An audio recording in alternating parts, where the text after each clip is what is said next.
Bonjour, bonsoir à tous. Aujourd'hui, on parle de A Plague Tale Innocence. You must protect him, Amicia.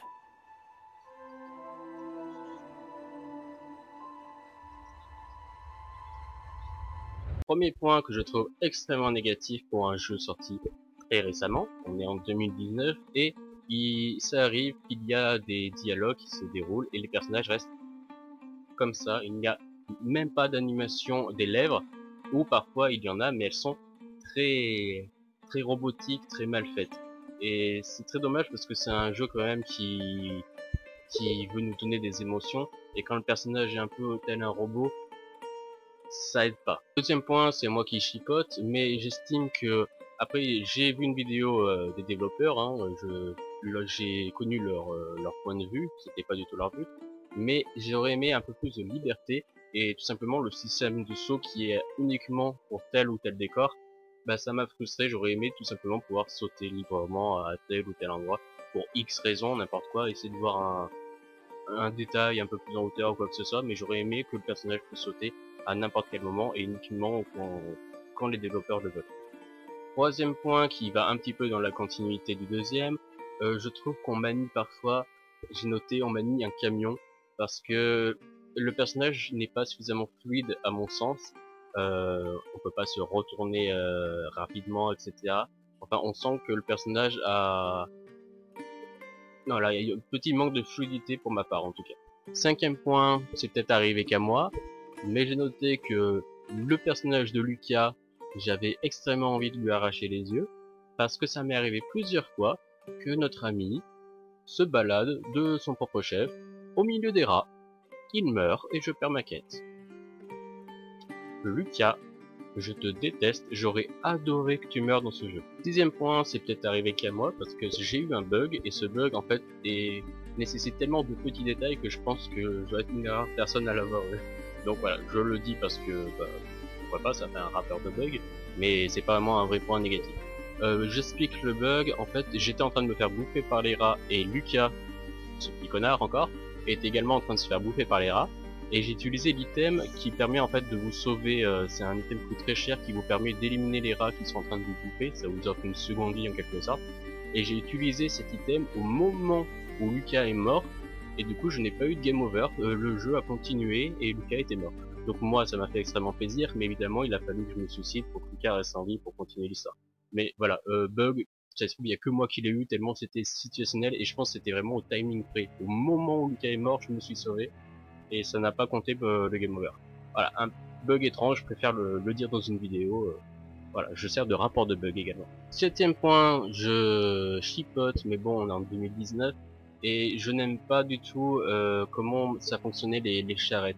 Les charrettes devaient se trouver, enfin on devait les amener à un point très précis, et dès qu'on amène à ces points précis, en plus il y a une animation du bloc qui se met clic exactement à l'endroit exact où les développeurs le veulent.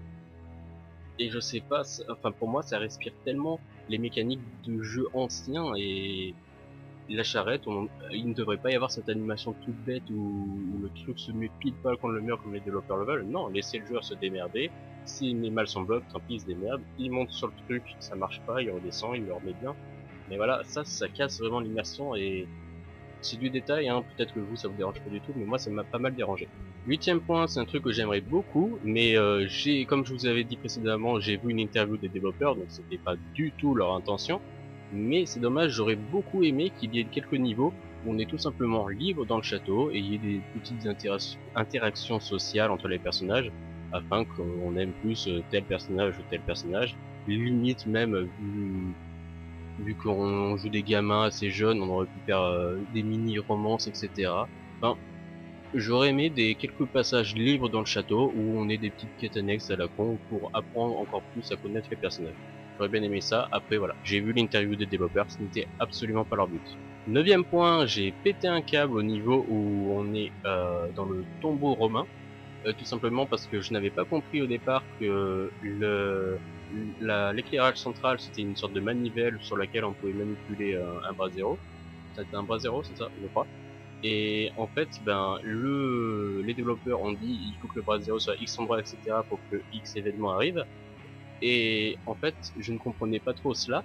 Et Lucas à un moment me demandait toujours ce petit connard. Lucas me demandait de l'amener à un endroit, je crois, vers la droite, et j'avais tout éclairé. Donc il n'y avait pas de rail, il n'y avait pas de danger, et ce connard restait comme ça, sans bouger, parce que je n'avais pas amené le bras zéro au bon endroit. Mais la lumière était là, donc logiquement il aurait pu y aller. Mais voilà, c'était codé de telle façon que il fallait vraiment que tel objet soit à tel endroit pour continuer l'histoire. Et ça m'a très frustré, et bon après j'ai compris, mais voilà, il y avait la lumière, donc le personnage normalement aurait dû y aller. Ça c'est un truc qui me frustre un peu sur ce jeu, c'est que vraiment, si on ne va pas dans le sens précis que les gens qui ont conçu le jeu veulent, le personnage reste comme ça, en attendant que l'événement arrive. Et c'est un peu... ça nous immerge encore moins dans le jeu. Dixième point, il y a quelques passages où les personnages manquent d'expressivité dans leur visage. Et je pense également à Amicia, et bon, c'est le personnage principal, donc ça fait un peu chier. Mais ça arrive que des fois, elle ait un regard, un visage un peu vide, inexpressif. Alors que bon, la gamine a vécu des choses très fortes, très douloureuses. Et enfin, voir un sprite comme ça, putain, ça fait chier quoi. Et ce personnage aurait dû nous faire ressentir plus de peine, plus de malheur, etc. Il y a quelques scènes où vraiment c'est un robot en face de nous. Et c'est pas intéressant de voir un robot sans âme. Il y a juste un point qui m'est un peu inconnu encore. Alors, ah, j'ai oublié le nom du studio. Je le noterai quelque part si je l'oublie pas. Ils ont dit qu'ils avaient déjà pour projet de sortir un nouveau jeu. Mais est-ce que ça va être un nouveau jeu A Plague Tale? Parce que le titre du jeu, ça je le trouve, en tout cas si c'est pas le but, c'est une grosse erreur parce que ça fait A Plague Tale Innocence. Du coup, ça veut dire nous sommes dans l'univers A Plague Tale. Voici le premier chapitre Innocence. Donc, est-ce qu'il y aura A Plague Tale, tralalala, n'importe quoi? Et si il n'y a pas, s'il n'y a aucun projet d'un deuxième jeu A Plague Tale, il fallait pas écrire le jeu comme ainsi, il fallait juste faire, je sais pas, A Plague Tale.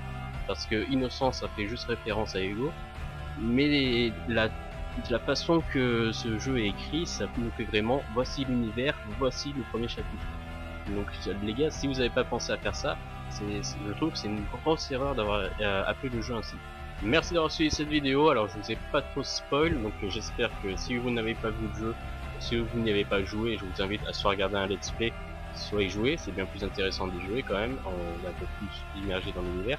Et c'est quand même un jeu très sympa à faire, il se finit vite, mais voilà, sur une petite semaine, et bah, ça va vous occuper, ça va vous tenir en haleine.